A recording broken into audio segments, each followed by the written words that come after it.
now that you've cut everything, let's put it together. Start with the bottom rail.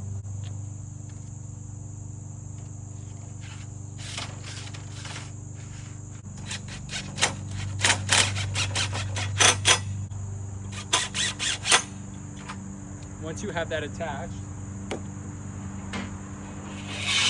go ahead and take your bottom rail cover, and it's going to be completely flat. The other one's a little bit concave. Make sure you're flush on the end.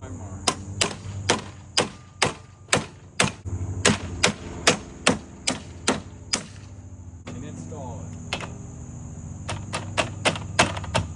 And that's awesome.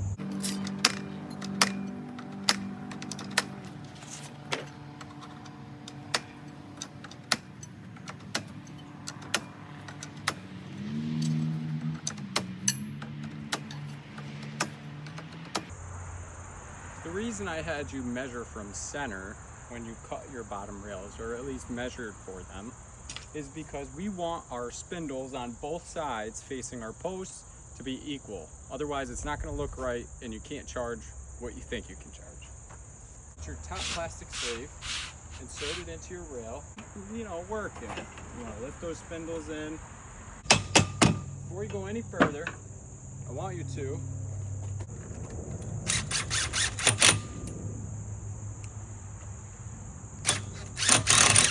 attach the top rail to the top brackets.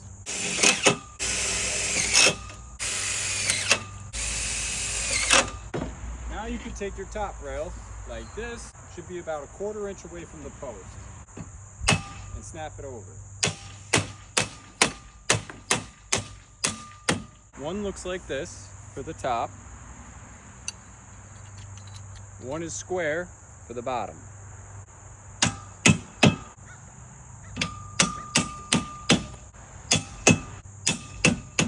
Get your post cap, and that's how you do a Trex signature black aluminum powder coated railing.